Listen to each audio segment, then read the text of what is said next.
ಪ್ರಾಯೋಗಿಕವಾಗಿ ಬ್ರಹ್ಮಾಸ್ತ್ರವನ್ನು ಯಾವ ರೀತಿಯಾಗಿ ತಯಾರು ಮಾಡಬೇಕು, ಕೀಟನಾಶಕವನ್ನು, ಇದು ಬ್ರಹ್ಮಾಸ್ತ್ರ ಅಂದರೆ ಕೀಟಗಳನ್ನು ನಾಶ ಮಾಡ್ತಕ್ಕಂಥ ಒಂದು ಸಾವಯವದಲ್ಲಿ ಮಾಡ್ತಕ್ಕಂಥ ನೈಸರ್ಗಿಕ ಒಂದು ಔಷಧಿ. ಇದನ್ನು ಯಾವ ರೀತಿಯಾಗಿ ಮಾಡಬೇಕು ಎಂಬುದನ್ನು ನಾನು ಸ್ವಲ್ಪ ಹೇಳ್ತಾ ಇದ್ದೀನಿ.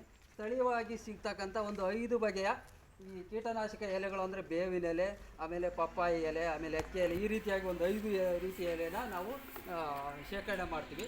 ಆಮೇಲೆ ಅವನ್ನ ಒಂದು ಕಲ್ಲಿಂದ ಎಲ್ಲ ರುಬ್ಬಿಬಿಟ್ಟು ಅದನ್ನು ಒಂದು ಮಿಕ್ಸಿ ರೀತಿಯಲ್ಲಿ ಒಂದು ಪುಡಿ ಮಾಡಿ ಇಟ್ಕೊತೀವಿ.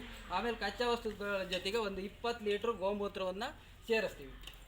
ಸೇರಿಸ್ಬಿಟ್ಟು ಅವನ್ನ ಒಂದು ಒಲೆ ಮೇಲೆ ಅದನ್ನೆಲ್ಲ ಬಿಸಿ ಮಾಡ್ತೀವಿ, ಒಂದು ಅರೆ ಬರೋ ರೀತಿಯಲ್ಲಿ ಅದಷ್ಟನ್ನು ಶೇಖರಣೆ ಮಾಡಿ ಒಂದು ಮಿಕ್ಸ್ ಮಾಡಿಬಿಟ್ಟು ಒಲೆ ಮೇಲೆ ಕುದಿಸ್ತೀವಿ.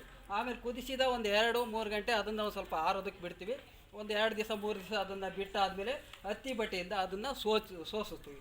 ಸೋಸಿಬಿಟ್ಟು ಅದನ್ನು ಏನು ಮಾಡ್ತೀವಿ ಅಂದರೆ ನಾವು ಬೆಳೆಗಳ ಮೇಲೆ ಅದನ್ನು ಸ್ಪ್ರೇ ಮಾಡ್ತೀವಿ. ಸ್ಪ್ರೇ ಮಾಡಿದರೆ ಅದರಿಂದ ಯಾವ ರೀತಿ ಸ್ಪ್ರೇ ಮಾಡ್ತೀವಿ ಅಂತಂದರೆ, ಒಂದು 200 ಲೀಟ್ರ್ ಡ್ರಮ್ಮಿಗೆ ಒಂದು 4ರಿಂದ 6 ಲೀಟ್ರ್ ಈ ಬ್ರಹ್ಮಾಸ್ತ್ರದ ಒಂದು ದ್ರವವನ್ನು ಹಾಕಿಬಿಟ್ಟು ಅದನ್ನು ಕ್ಲೀನಾಗಿ ಸೋಸ್ಕೊಂಡು ಸ್ಪ್ರೇ ಮಾಡ್ತೀವಿ.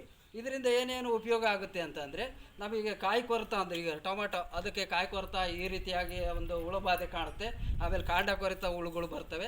ಅವೆಲ್ಲ ಹುಳುಗಳು ಈ ಒಂದು ದ್ರಾವಣದಿಂದ ನಾಶವಾಗ್ತವೆ. ಆಮೇಲೆ ಇದನ್ನು ಬಳಸೋದ್ರಿಂದ ನಮಗೇನು ಅಂದರೆ ಭೂಮಿಗೆ ಯಾವುದೇ ರೀತಿ ವಿಷಕಾರಿಯಾದಂಥ ಒಂದು ಸ್ಪ್ರೇ ನಮಗೆ ಮಾಡಿದಂತಾಗಲ್ಲ. ಆಮೇಲೆ ನಮಗೆ ಆಹಾರ, ಒಂದು ಒಳ್ಳೆಯ ಆಹಾರ, ನಮಗೆ ತಾಜಾವಾದಂಥ ಆಹಾರ ಸಿಗಲಿಕ್ಕೆ ಅನುಕೂಲ ಆಗುತ್ತೆ.